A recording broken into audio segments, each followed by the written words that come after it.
Di sini saya akan menjelaskan tentang latar belakang dari antropologi. Antropologi pada masa perkembangannya awalnya tidak dapat dipisahkan dengan karya-karya para penulis yang mencatat gambaran kehidupan penduduk atau suku bangsa di luar Eropa. Pada saat itu, kehidupan penduduk di luar Eropa dipandang menarik oleh para penjajah atau para misionaris karena perbedaan cara hidup antara masyarakat Eropa dengan masyarakat di luar Eropa. Oleh karenanya, masyarakat bukan saja menulis tentang perjalanan atau yang terkait dengan tugasnya, tetapi juga melengkapinya dengan deskripsi tentang tata cara kehidupan masyarakat yang mereka temui. Deskripsi ini kemudian dikenal dengan sebutan etnografi. Setelah itu, selama abad ke-20, penelitian antropologi dan etnologi makin berkembang, terutama di pusat-pusat kajian antropologi dan etnologi seperti Amerika Serikat, Inggris, Afrika Selatan, Australia, Eropa Barat, Eropa Tengah, Eropa Utara, Uni Soviet, dan Meksiko.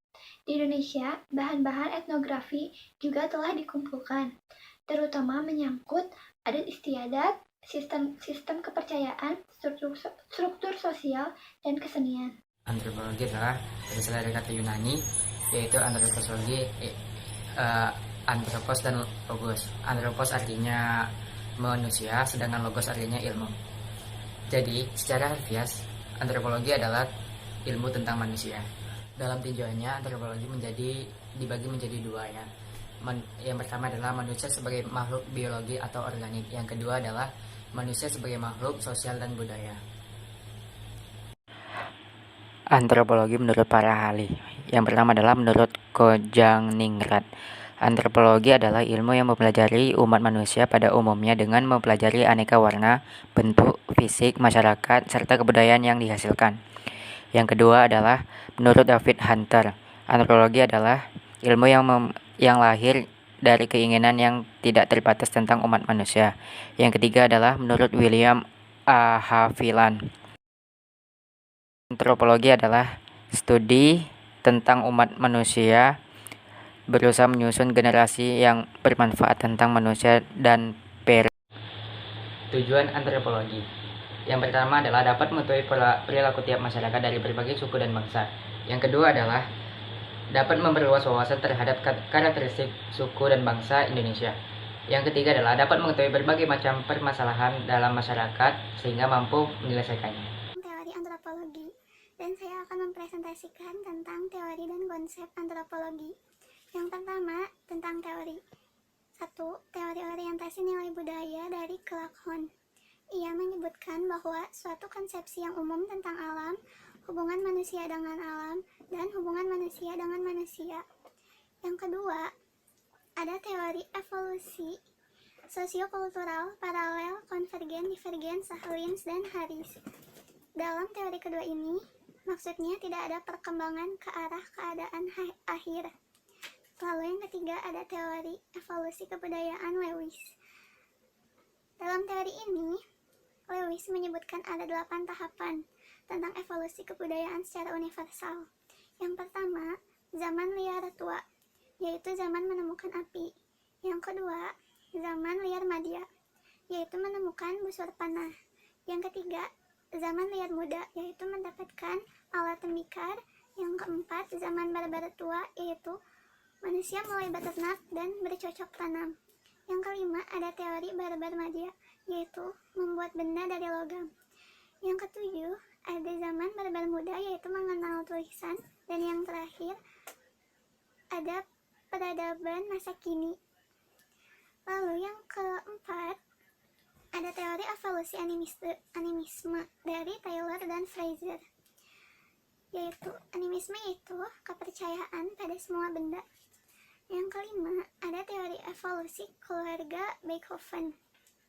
Terdapat 4 tahapan, yaitu pertama berkelompok, yang kedua keturunan garis ibu sangat diperhitungkan, yang ketiga ayah menjadi kepala keluarga, dan yang keempat perkawinan terjadi pada dalam ataupun luar kelompok.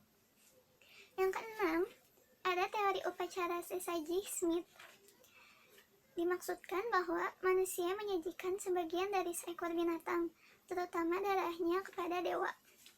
Lalu, di sini ada konsep antropologi, yaitu kebudayaan, evolusi, kultur area, enkulturasi, difusi, tradisi, tabu, etnosentrisme, ras dan teknik, stereotip, akulturasi, kinship, magic, dan perkawinan. 1. Kebudayaan, yaitu mengacu kepada kumpulan pengetahuan yang secara sosial diwariskan dari satu generasi ke generasi berikutnya.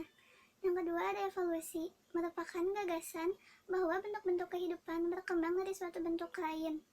Yang ketiga, kultur area atau daerah budaya, yang artinya memiliki sejumlah ciri-ciri budaya dan kompleksitas yang dimilikinya.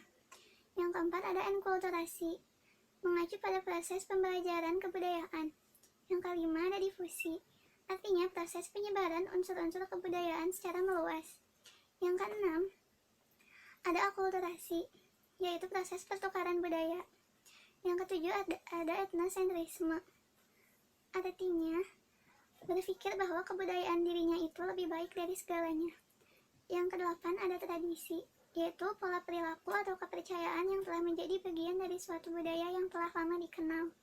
Yang kesembilan ada ras dan etnik, yaitu sekelompok orang yang memiliki sejumlah ciri fisik oleh faktor hereditas atau keturunan. Yang ke-10 ada stereotip, yaitu rencana yang terbentuk dan sulit dirubah. Yang ke-11 ada kinship atau kekerabatan, merujuk kepada tipologi klasifikasi kerabat. Yang ke-12 ada magis, merupakan hayalan paling merusak yang pernah menggerogoti umat manusia.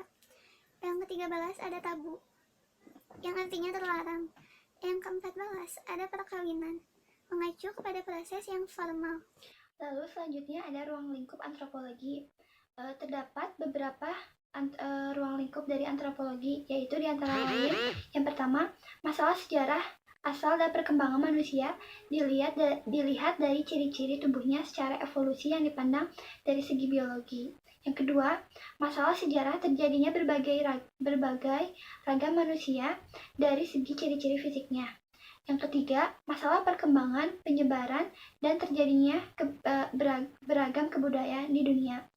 Yang keempat, masalah sejarah asal, perkembangan, serta penyebaran berbagai macam bahasa di seluruh dunia. Dan yang terakhir itu masalah mengenai asas-asas kebudayaan manusia dalam kehidupan masyarakat suku bangsa di dunia. Kali ini aku bakal ngejelasin tentang manfaat antropologi. Yang pertama itu dapat mengetahui pola perilaku manusia dalam kehidupan bermasyarakat secara universal. Jadi di sini tuh antropologi itu bisa bisa tahu perilaku manusia itu secara banyak gitu, maksudnya secara luas gitu. Yang kedua, dengan mempelajari antropologi akan memperluas wawasan kita terhadap tata pergaulan untuk manusia di seluruh dunia yang mempunyai kekhususan gitu tuh. Jadi bisa saling menghargai gitu. Terus yang ketiga itu dapat mengetahui berbagai macam problema gitu di dalam masyarakat. Jadi kita tuh bisa peka terhadap kondisi yang ada di masyarakat gitu. Jadi biar bisa lebih peduli sama satu sama lain, biar nggak semena-mena, biar nggak bikin pepecahan gitu loh.